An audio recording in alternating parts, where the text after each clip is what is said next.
Okay, how to open this one? It's a good question. I did have an idea when I was going to the bathroom, which I don't think is a good idea, but it was an idea. It was, I started out as like a stand-up bit, and I say, what's the deal with Sonic Adventure? I mean, really, that game's so buggy, you can't even go through a loop and it breaks. And then you go, boo! Boo! Oh, sorry. Oh, okay. Sorry, got it. Boo! Boo! You suck! But I don't know. What you were going I for. feel like doing the joke at all feels like, Yeah, I get you. We can scrap it. Anyway, welcome to Let's Talk About Sonic, a podcast about Sonic the Hedgehog, hosted by two people who like Sonic the Hedgehog a lot. I'm one of them. My name's Crepe. I'm the other one. There's only two of us. My name is Mitt. We're here today. We just got the Dreamcast. It's actually, what is today? It's like September 9th, 1999 or something stupid like that. We just got the new Dreamcast, and we have Sonic Adventure 1. I can see into the future, thankfully, and I know that it's the first one. So I'm about to put it into the Dreamcast. I'm about to put the cartridge into my Dreamcast and turn it on for the first time, and wow! Oh, it's so loud! That's so loud. Oh my god.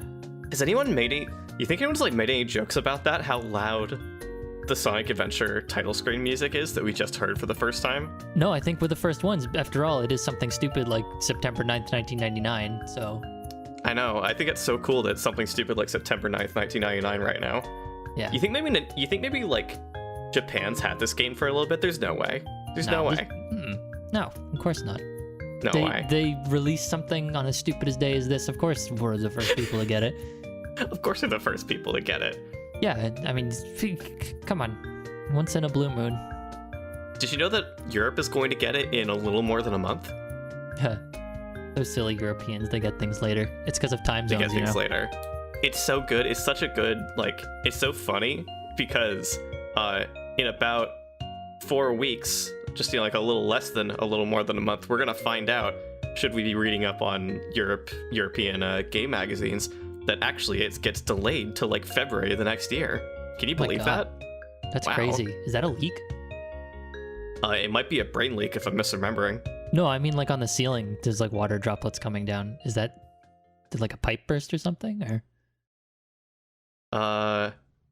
Oh, I'm sorry, you fool. That's Chaos, the god of destruction.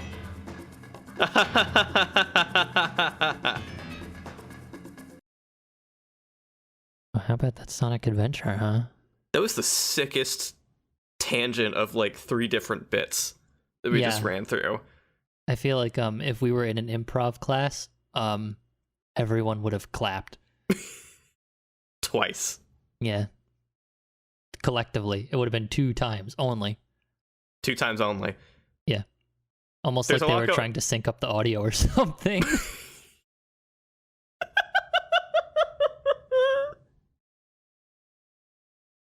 Today we're here to talk about Sonic's story and Sonic Adventure because there's a fair bit going on in Sonic Adventure, and we're aiming to kind of shorten our recording sessions just a little bit, so it feels like a good time to kind of split up the subject matter. And Sonic like both does and does not have a lot going on in his story, but there's some things that like I find interesting to talk about in regards to it.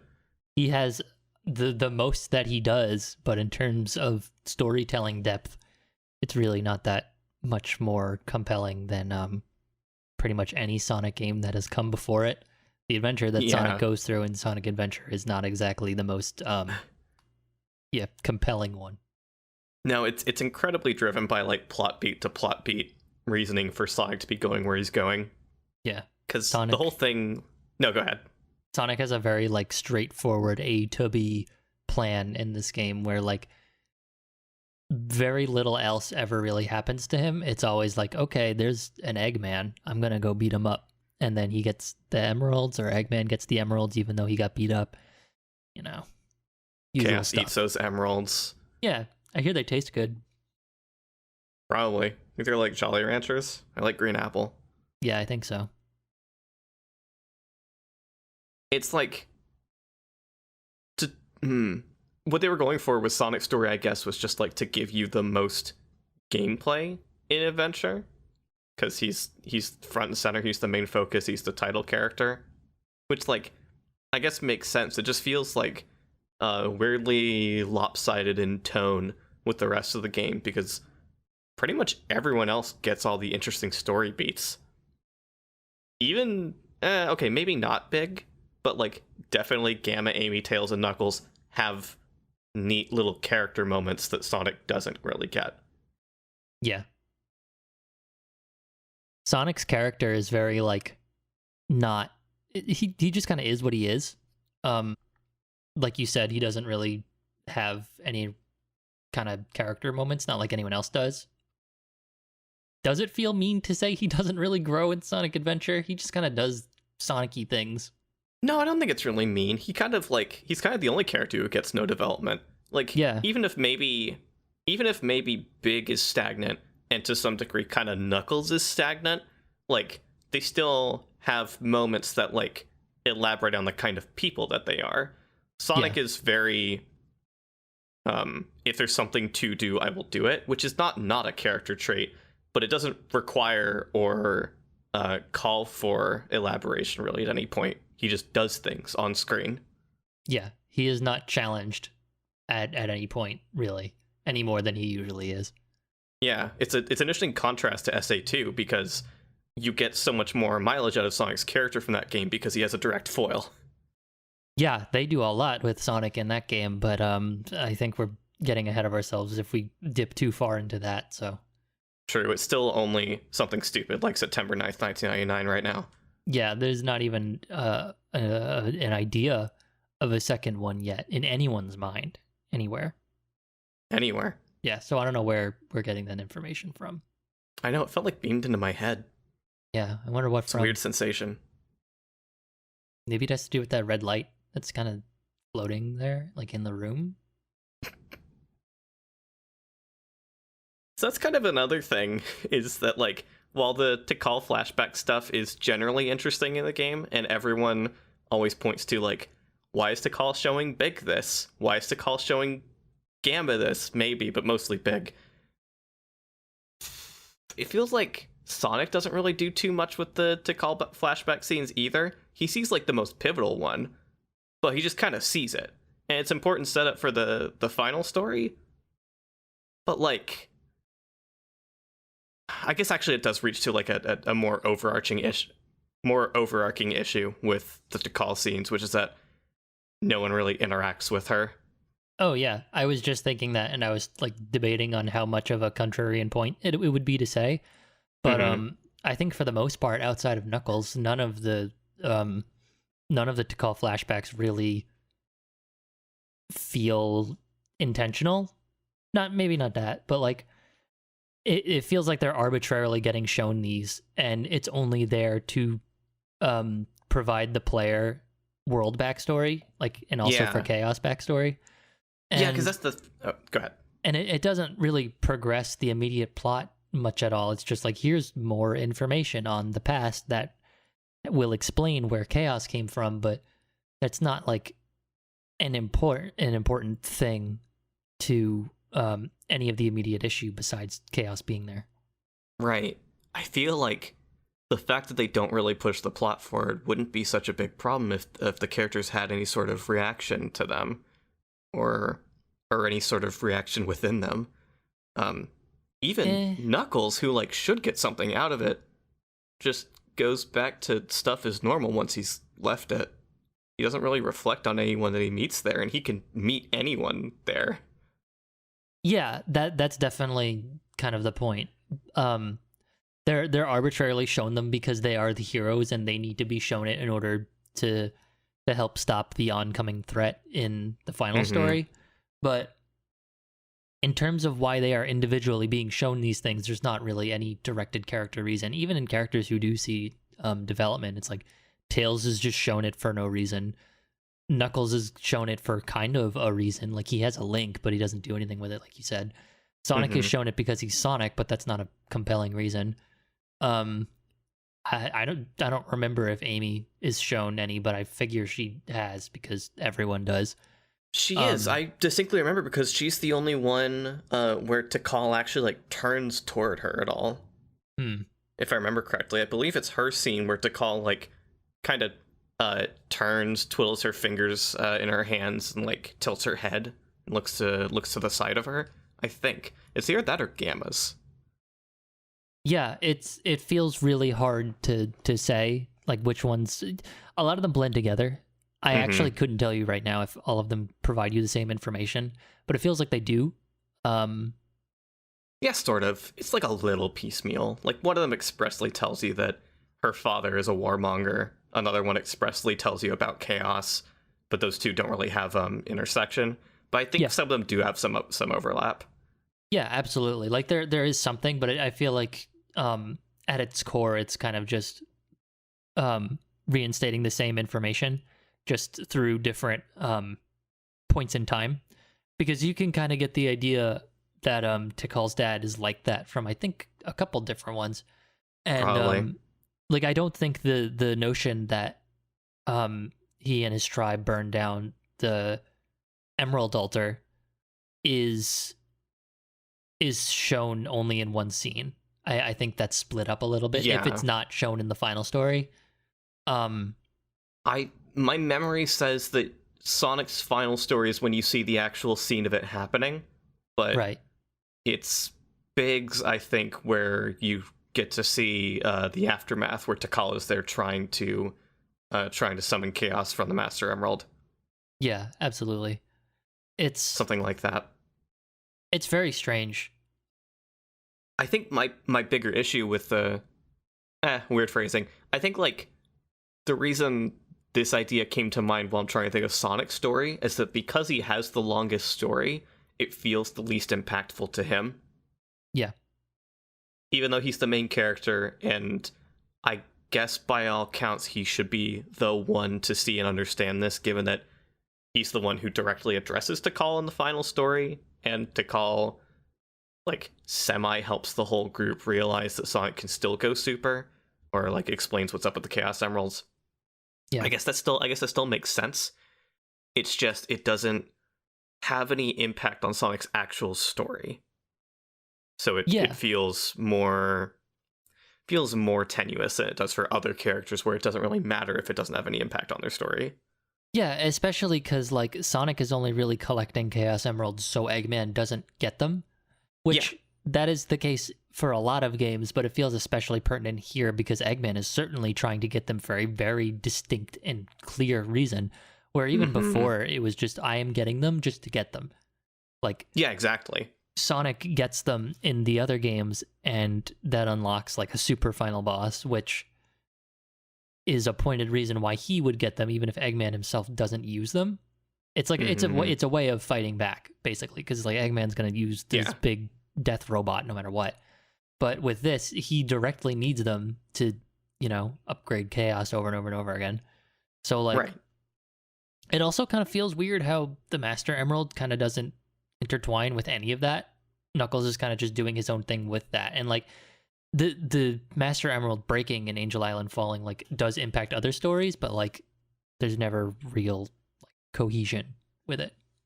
Right, because it's not like Angel Island or the Floating Island ever rises back up at any point in anyone else's stories like that. It never impacts anything. Yeah. The most you get is it falling again at the start of the final story, and that's it. Otherwise, it's just a nice little set piece.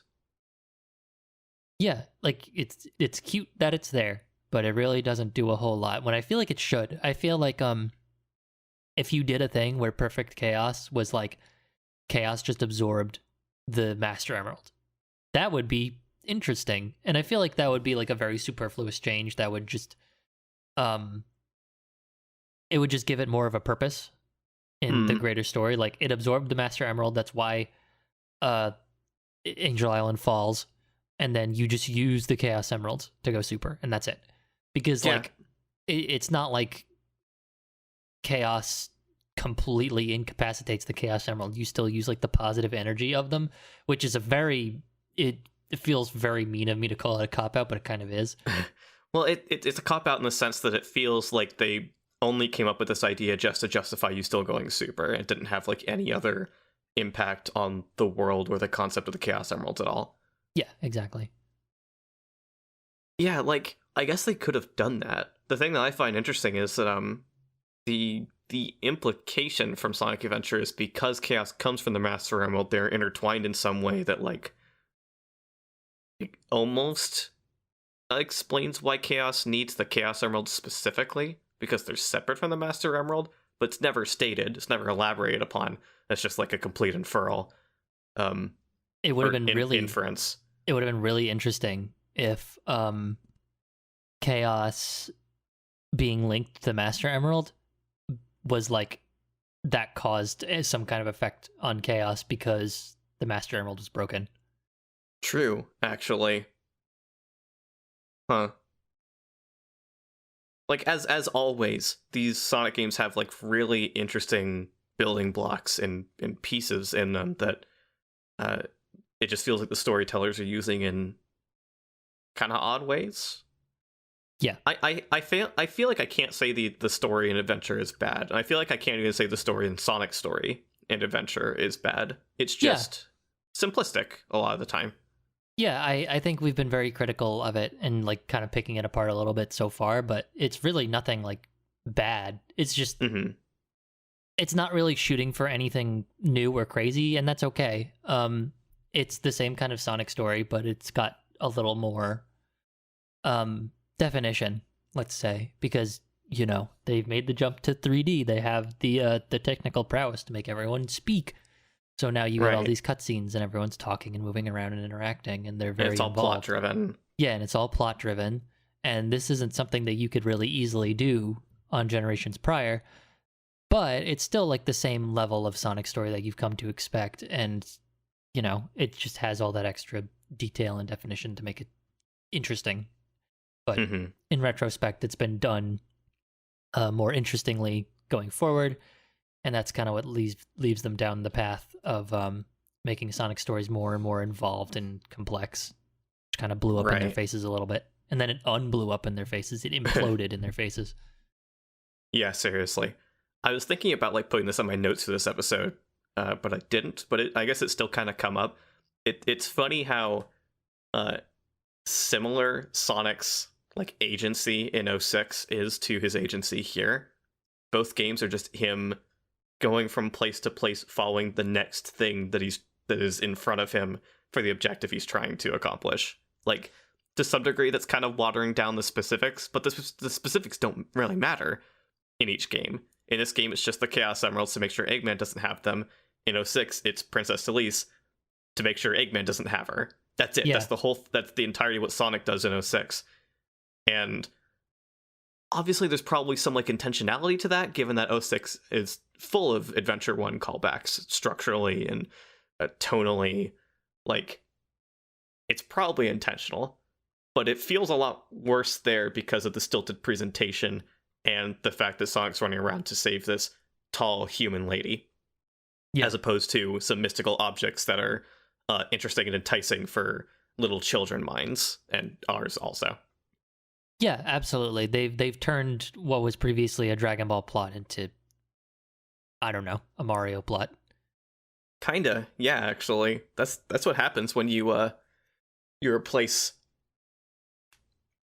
I don't know, interesting items with a lamp, I guess. Yeah. Wild. Feels a little bad, but yeah. I mean, yeah. I say that in reference to like the media criticism of when a female character in a work of media doesn't actually serve any plot importance because she doesn't have any impact on other characters with the kind of person that she is. She doesn't have any impact on the plot with her actions. She is just desirable, so you could just replace her with a sexy lamp, is the exact phrase used. So I think that's kind of true of Elise, which sucks. It's not like she has nothing in 06. It's just that in Sonic's story, she has nothing. Yeah, that's what feels bad. Yeah. That's true. But Sonic Adventure doesn't have that, so we don't even have to worry about that. We could just go back to the cool levels. Yeah. Sonic Adventure does have cool levels. Yeah.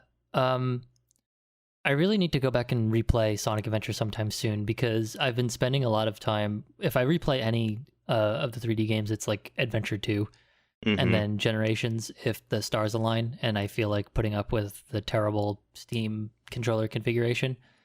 But Adventure, I don't know. I feel like I've never tried to be particularly pushy with it. Like I've never pushed it to the limits that I know a lot of people tend to do. And Yeah. that's weird because I'm not the kind of person to not do that. I guess I just don't feel very compelled because in some way I would say that Sonic Adventure's level design is a little punishing for something like that. Or at the very least it's not as, it's not as naturally integrated as a 2D game, which isn't surprising. But like whenever I think of doing a lot of skips and stuff, I think of Twinkle Park, and I specifically think of the part where you are running around the outer rim of one of the spire roofs. So it's like if you fall off of that, then you got to go all the way back because it's just a big vertical level, and that doesn't sound fun. So I don't risk it, and I feel like that's a lot of Sonic Adventure for me, is that it's fun to blast all over the place and go wherever you want. I just don't. Yeah, I think it's interesting that that's the bit that comes to mind for you for thinking of Sonic Adventure's level design as punishing, because like, yeah, you're right. When it comes to something like that, what my mind always goes to is how frequent bottomless pits are in the level design adventure. Yes, absolutely. Emerald Coast opens with them. The entirety of the water is a bottomless pit. Like you can walk down the coast a bit, but if you reach a certain point in the sand, there's no sand, and then you fall and you die. Yep. So like all the water is bottomless pits. In Windy Valley, all of the area around the mountains and the platforms and underneath the bridges, just everything bottomless pits. And you get to Casinopolis. It's fine. Really, it only has the one little chunk of linear level, and then you have the whole kind of open level direction casino with the pinball tables. There's no bottomless pits anywhere. That's fine. And you get to Ice Cap, also no bottomless pits. Interesting. Twinkle Park, also no bottomless pits. Speed Highway, big like highway track over a huge bottomless pit again. Yep. And then they're basically there for the whole rest of the game until Final Egg, where they become really scarce again. It's a weird choice. I've seen other people remark on this before. Like Shaymay on YouTube comes to mind with his Sonic Spitball videos from ages past. Yeah. Talking about how Mario 64 has this great curve with how it uses damaging terrain and later pits. There are instances like Womp's Fortress where you can fall off the side and die, but for the most part, a lot of the early levels don't have pits as like a major thing you can run into. There's like an edge of the world. There aren't pits, and then you get to places that have lava, places that have ice water, places that have places like Hazy Maze Cave where there are minor areas where just being in there harms you, like that sort of thing. And then the later levels are big platforming challenges over bottomless pits, and it feels like a pretty natural escalation, especially as the game expects you to get more competent with the way it controls. And it feels like Sonic Adventure does it sort of backwards, but then it has that like dip in the middle. I've always found that really weird. Because the most notable bottomless pit in the game for me is naturally the most deceptive one in Final Egg, where you could, because it's a problem in SADX, because in SADX the fog goes away. There's a very large vertical room where you have to slowly descend downwards because the death plane, like, it goes down with you, and if you don't travel down through platforming, then you'll just hit the death plane and you'll die. But weird. In SADX, or I'm getting ahead of myself. In the original game, there's a little fog effect in that room, especially, that makes it so you can't see too far down the shaft.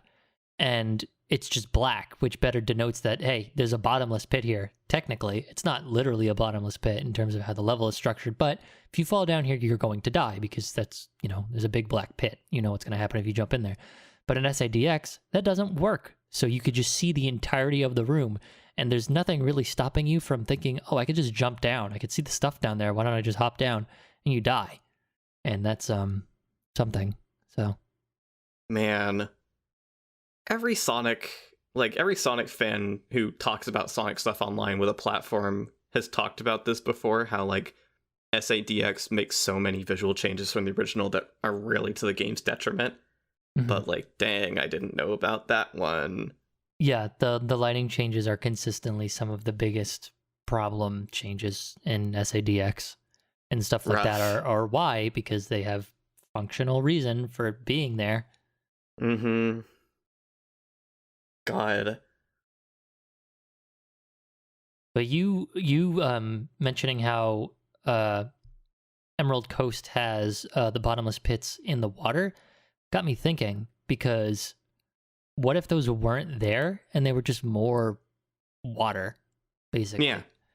And there's a couple of ways that could go, because it could just be like, oh, well, if you go in the water, there's like level down here and you got to go in the water, but like there's level down here. You won't die. You'll be going slow, and maybe it's useful because it's a harder path, but like, I don't know, because it's a lot more stuff you have to worry about. And then the alternative is if it's just like knee deep shallow water that like maybe you can drown in, but like it's still just the floor.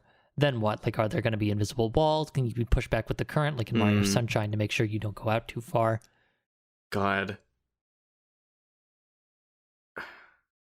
Definitely the ideal thing would have been if they'd had anything down there, even if it was just a floor with no invisible walls, and you can just decide once you realize you can do it, you can just walk from one end of the level to the other. Like if they really wanted to let you do that, I don't think that'd be a huge issue, because the platforming is fun and you kind of want to do it. The big deal is like not getting punished for missing one or two jumps in the first level. Yeah, exactly.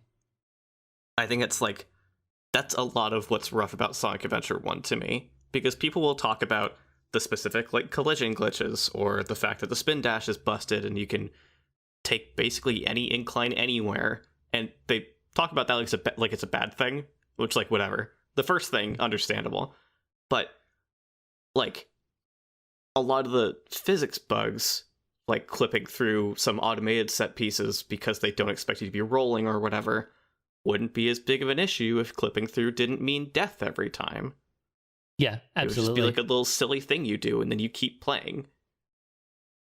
Yeah, and I think the big takeaway is I think people should be less averse to games having not necessarily stuff like that, because a lot of it in Sonic Adventure is involuntary, and I think if it's involuntary, then that's a problem. But the idea of a level where the geometry can be exploited in basically any way, as long as it's being done intentionally by the player, that's usually a good thing. Yeah. Even the most extreme cases, because like, calling back again to Mario Sunshine, because that's the only thing I ever talk about, is when you want to go to the Dirty Lake secret, or not the Dirty Lake, you know what I mean, the Yoshi ride, which takes you to the lily pad level. That's what everyone calls it, the lily pad level in Delfino Plaza. Normally you're supposed to hop on a boat and sit there with Yoshi, and it takes like 10 minutes or whatever. And eventually the boat goes around to a little spot with a banana on it, and you have to eat it, otherwise Yoshi will die of starvation. And that sucks, and everyone would always talk about how much that ride sucks because it is miserable. You're just sitting there doing nothing, and it's a pain to get on the boat in the first place and stay there, because Mario Sunshine can be kind of touchy sometimes. Or you could know about a collision trick where when you're riding Yoshi, I think if you're just moving fast enough at all, and Yoshi just helps you move faster, you can clip into the corner of a building, and that takes you underneath the level. And if you're careful, then you could hop up underneath the water level, like the surface of the water. And as long as you're doing that, you're not technically underwater. You have to hit the surface of the water in order to be detected as being underwater. So you could just run along the ocean floor on Yoshi's back, and then just walk onto the island just fine. And that takes like 20 seconds. It's so much faster. It feels so much more fun to do. It's so much nicer to do, and it is 100% unintentional by the developers. Yeah. I think discoveries like that, where like even if they are a little unintentional, are so important to game feel and like helping the player feel like they're smart and good. Yeah. I think like people just have this tendency to see anything that doesn't look like it's the game functioning intentionally by the developer's intentions and think of that as objectively bad. And it's really strange because they tend not to react that way when it doesn't look bad or unintentional. You know, like people celebrate the sequence breaks in Super Metroid a lot. And they never...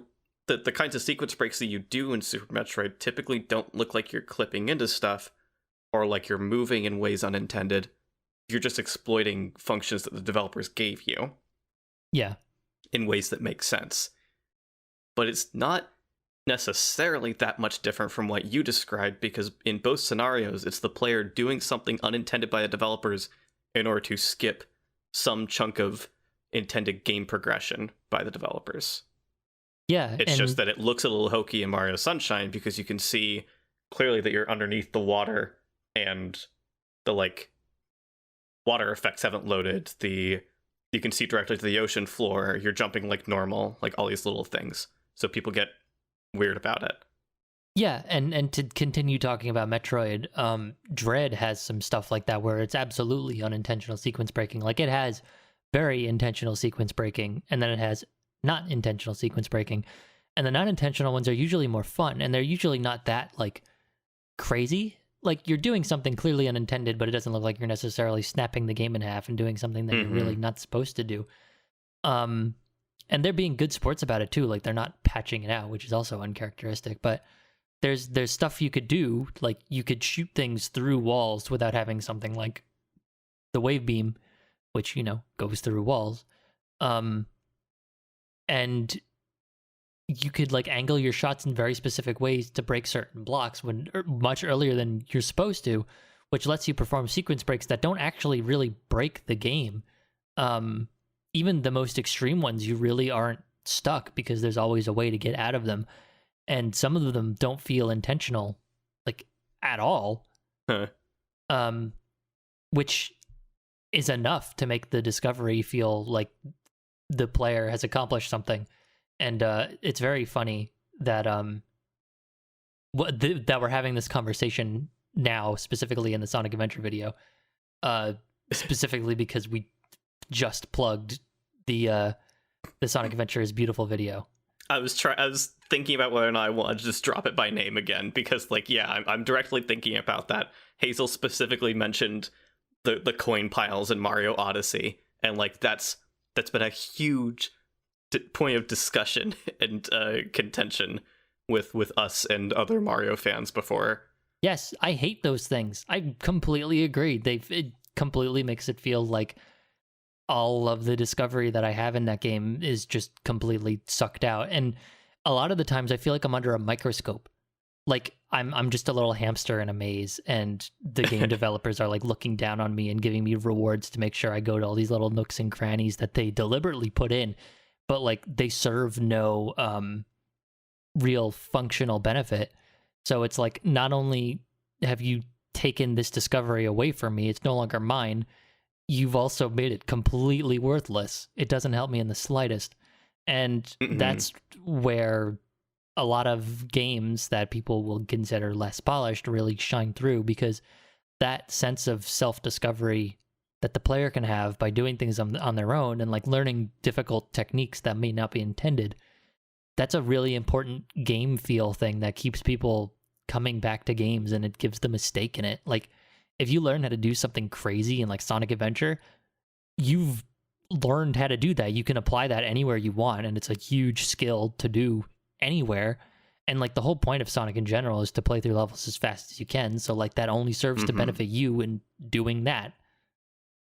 Yeah, I was gonna tie this back with a couple of thoughts I just had. one of them is like on the front. You were just saying, yeah, this applies to like most Sonic games. The ability to find your own routes through things that like are methods that you've found organically that the game doesn't point to and the game doesn't address at all. You just do it, and it's interesting. The fact that there isn't anything there but potentially a time save or just some spot to check out, like, makes it worthwhile in its own. It becomes a memory of a thing you did and found, rather than like, oh, if I go up here in the future, I'll find an item box. I'll get those 10 rings and I'll feel really cool and satisfied with myself. Like, that's not usually how it feels. The other thought that I just had is that I find this line of discussion really interesting, combined with how people talk about coming back to Sonic 2, let's say, every year or every couple years, and like every 6 to 7 year or 5 to 7 years, they just stumble across a new little bit of level design they'd never seen before. People have these random discoveries with the Sonic Genesis games just all the time. Yeah. And it's really interesting because on some level, those little bits of level design discovery are like, they're kind of siblings to the whole thing of putting down a little goodie in an obscure place that you think players will find a way to get to at some point. They're sort of like that, but they're also kind of not, because they've gone unnoticed for so long that it becomes this new interesting discovery when someone realizes they can walk through this wall, or someone realizes they can bust this wall down, or someone realizes that the path switch that they went through with the loop, if they go back and then come through without activating it, there's a wall they can go through that they're not supposed to. That's actually more on the former type than the latter, as realized, but like still, there's all these new discoveries that people just didn't notice before. So even if they were telegraphed in any way, in the sense that, like, I keep thinking of Chemical Plant 2 specifically, how right before the water section, you can go into the ceiling in this one part and just go this completely different path over the whole end of the level that just drops you off at the boss. And there are monitors in there with rings and shields and stuff, and I think an extra life that you can just find all along that path. So obviously the devs intended for that to be a place you can go, but no one knew about it for like a decade and a half after the game came out. Yeah. I think that there's so many different levels to it, because I think like it's well, first of all, it's the fact that getting a shield and an extra life in a Sonic game is like completely functionally beneficial. Like you're totally it is right. Always nice to have a shield that you want. And then the other thing is that skips like that are always mechanically difficult to pull off and are thus equally rewarding to accomplish. True.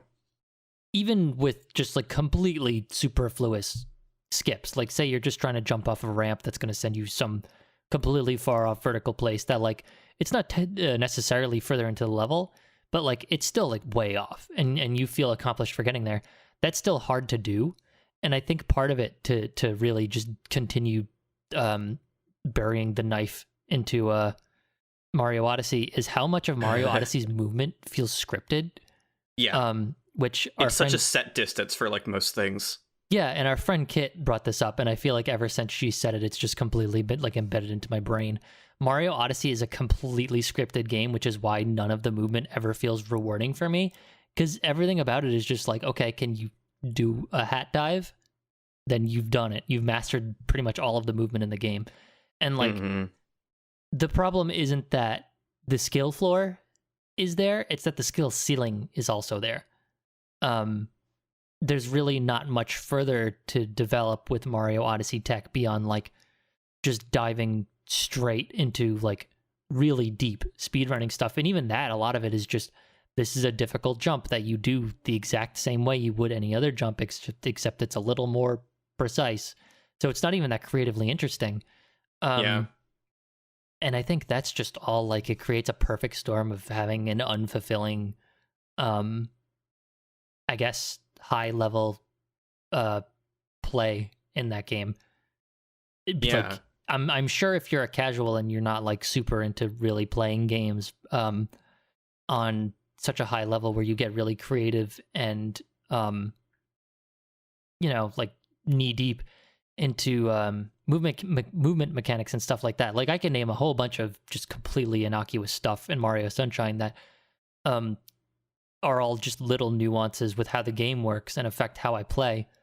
But Mario Odyssey doesn't super have anything like that. And like part of that is just my own ignorance because I haven't really kept up with the scene. But it still feels like there's just not a lot that feels apparent to the player on any level. And I just wish that there were more games that had like little notches like that. I think that game designers need to have more faith in the player to have that freedom to do whatever they want, especially in platformers. The more freeform the platformer is, the better it tends to feel. And there's like a push and pull with that because like obviously some level designers want their levels to be very concise and straightforward, but giving the player the option to really express themselves with how they play is very like, that is why I like going back to Sonic Adventure 2, because it is just a constantly fulfilling game. Every time I play it, I get better at it and I want to go faster in it and push myself further. And yeah, that's kind of the end of my tangent. That's fine. I was going to spring off that to say it like, yeah, we're dogging on Odyssey a lot. Don't let that make any of you think that we think it's a bad game or that we expressly don't like it. It's just that like these aspects of it are so representative of the way that Nintendo's just like really stiff on what they let players do in most of their games these days. That wasn't always the case. Like there used to be a fair bit of freedom in like Mario 1, 2, 3, and World. Mostly 1 and 2, to be honest. But like still in World with the Cape Feather, because the Cape Feather's really strong. But yeah, like in a lot of Nintendo's older titles, there was more room for player expression in terms of how players chose to interact with levels and what they were like actually capable of, even in small minute ways. And it feels like that's just kind of like Nintendo has been trying to repress that more. And I like our taste for that in games is why we're Sonic fans, because even in the weirder ones, even in the games that are more rigid, like Lost World, and to some degree Forces, thanks to its really simplified level design most of the time, there's still stuff you can do. It's still interesting. You can mess with the game in ways that are engaging, ways that keep you entertained, regardless of any other facets of the game design. Like, that's kind of amazing right now when it comes to AAA game development. Yeah. I guess the other thing I wanted to mention was that on the subject of skips and level design stuff, I think anyone who's critical of the spindash in Sonic Adventure should really evaluate why they are, because if you don't like it because it negates a lot of the level design or makes it superfluous, that's not really true, because you're making use of what level design there is to engage with it in different new ways. That's always true when you use the spin dash to do any sorts of insane jumps. It's not skipping the level, it's making a new level out of what's there. It is expressly using the slopes and platforms that are in the level to do something different. Yeah. I don't know. Go ahead.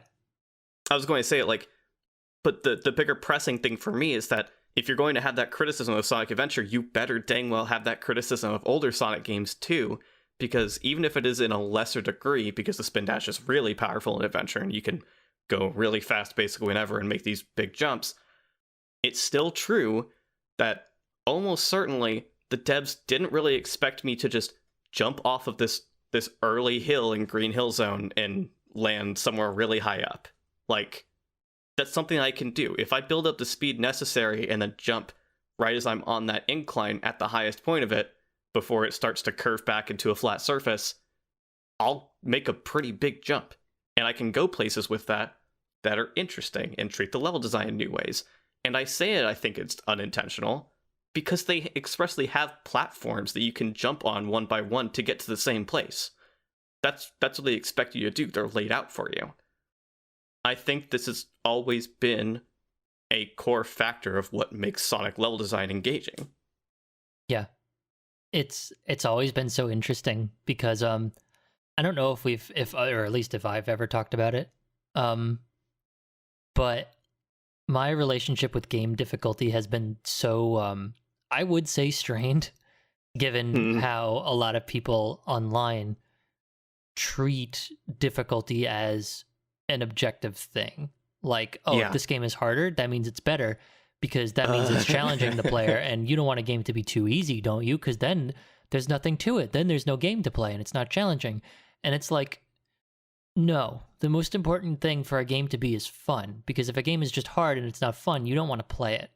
And a lot of people are capable of making their own fun, and it's not that the spin dash makes the game too easy. It's that it's providing a different kind of fun from a standard kind of 3D Sonic. And if you feel compelled to use it, and if it bothers you that you feel that compulsion, then you need to exert self-control, because there's a reason why it's on a button that you do not have to use for virtually anything else in the levels. Okay, it is overpowered. It's not bad that it is. Something being overpowered like that does not make it objectively bad just on virtue of it being that way on itself. But like, if you're sitting there and you're like, you feel compelled to just fly over everything with the spin dash, and then you turn around and then complain like, oh, well, because I can do that, the game is too easy and I don't like it. You are using a tool that lets you do whatever you want in a given level. Literally make your own difficulty. If the game is not like spoon feeding you that difficulty, and you're using the tool that is built to expressly make your own difficulty, because like flying across certain segments of the level is hard. That's like a hard thing that you have to practice and get right.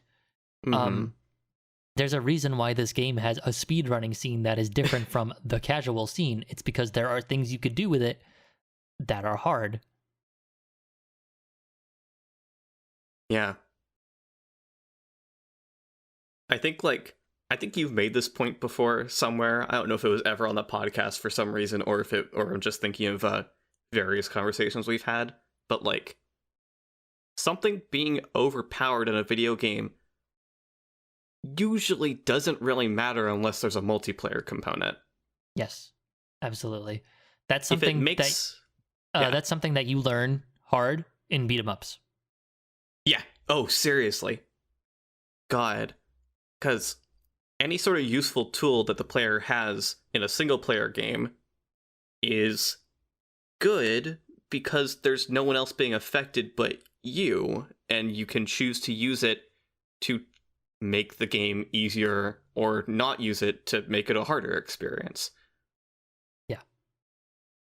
Whereas if it's in a multiplayer context, it's something being overpowered does matter, because then it could be over centralizing to the meta, the way that people play the game together and against each other, or it could be something that only you have access to, or something that one player has to gather to get access to. Like all these little nuances that can directly give one player a significant advantage over another or others. And that's the sort of situation where game developers have to decide if they want that to be a part of their multiplayer experience or not, or players can decide if it's a problem because it is consistently messing with the way that they interact with the game with other people, like all these different things. It's the person v person part that complicates something like that, not the fact that it is an overpowered thing in a game that you're playing. Yeah. And if we could get ahead of ourselves a little bit, Tails' entire campaign is built around doing this exact thing to another character, even though it's controlled by a CPU. Yeah. It is just you flying around death planes, and it's a power trip. Tails' entire campaign is just a power trip, and I see a lot of people criticize Tails' campaign as being too easy.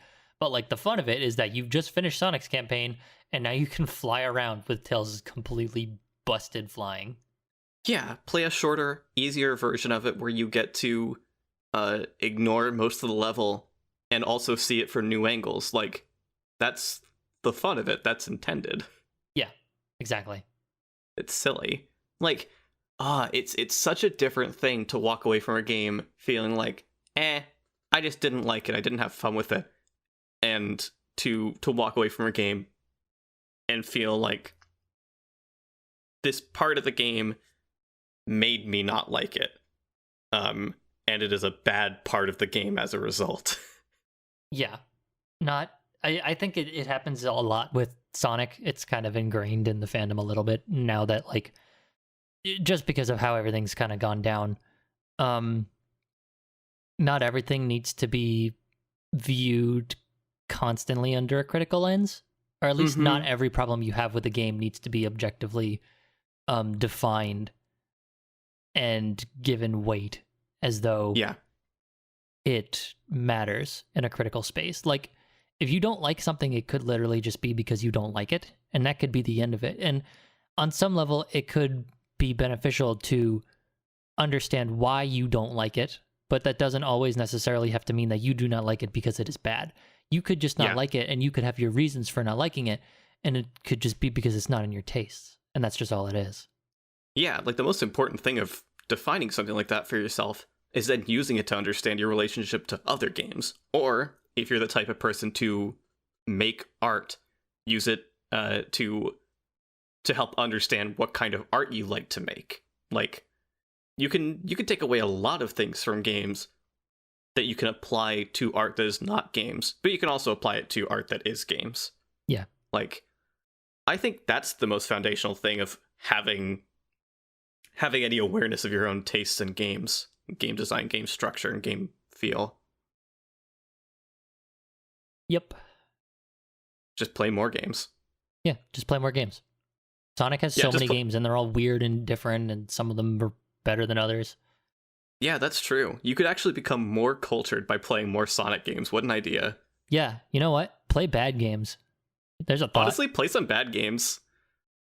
After listening to this episode, just go out and play some bad games or something. I don't know what. Just turn on a bad game. I don't care what it is. Just play it. Yeah. I mean, I'll toss like one little thing out there, which is like probably don't play any like GBA shovelware. That's probably like the big thing you should avoid. I'm just putting that out there. Yeah, probably. Don't play like Urban Yeti. You're not going to get anything out of that unless you want to like play a game that you know you're not going to get out of to see how little you're going to get out of it, which I guess is kind of funny. Well, okay, to play it straight a little bit, you could play a bad game to expressly learn what you do not like and what is not a good idea. So, like, if you're sitting there and you're playing Urban Yeti and there is educational value to that because you could learn, these are bad because they make me feel like this, and that'd be kind of it.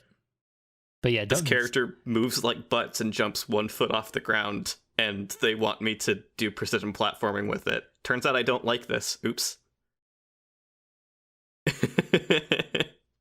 That's what you think when you're playing Lester the Unlikely.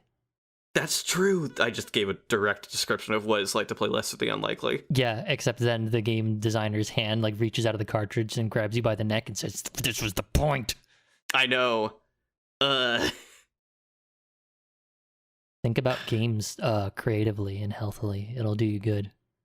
It'll do you a lot of good. Hey, Mitt, I've got a closing question for you. Yeah, what up? How do you feel about Sonic's model in Sonic Adventure versus Sonic's model in Sonic Adventure DX and the Nintendo GameCube?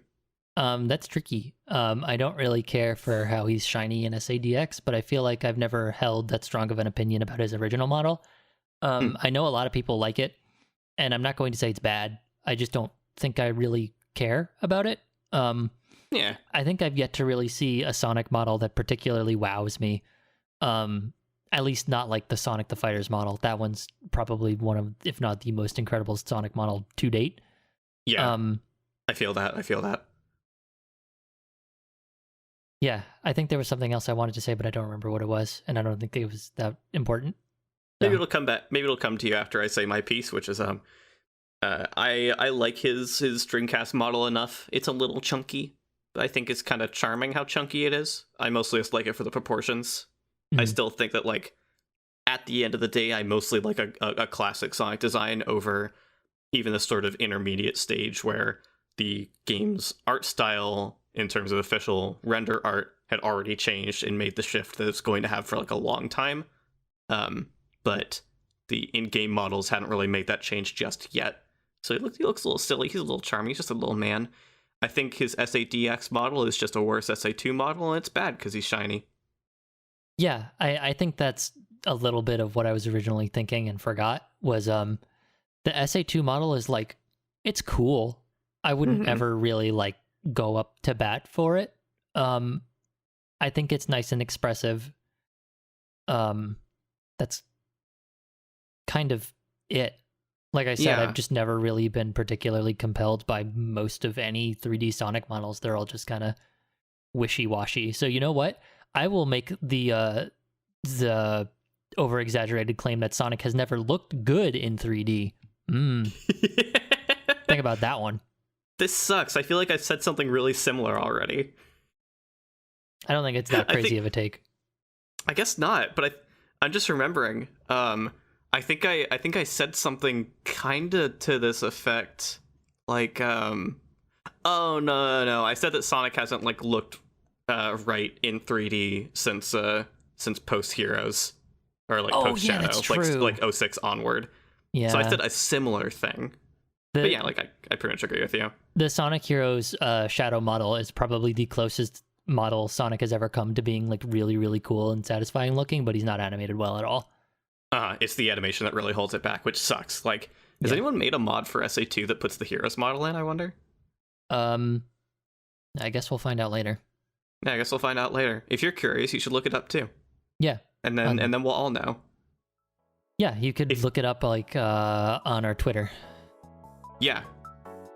It's not like we're going to say anything there, but you could look it up there. Yeah, and just so you know, so you could look it up. Our Twitter is twitter.com/LTASonic, and if you don't find it there, you could find it maybe on our Patreon, patreon.com/LTASonic. And you know, as kind of a last resort, you could find it on our website, ltasonic.card.co. That's CARRD.co. Yep. And you're probably not going to find it here, but I'll just mention it anyway. You can follow me on Twitter at CrappyBlue if you really want to. Yeah, I might have it by the time I'm done recording. I probably won't, but it would be kind of funny if I made a tweet after recording, right? Anyway, my Twitter is twitter.com/Mitsumi Mario. That's MITSAMEMARAO. I don't know why I spelled that like a radio host, but I did. But that's exactly how you spell it, though. That's so true. Yeah, it is. I just did it. Isn't that cool how I could spell? That's crazy.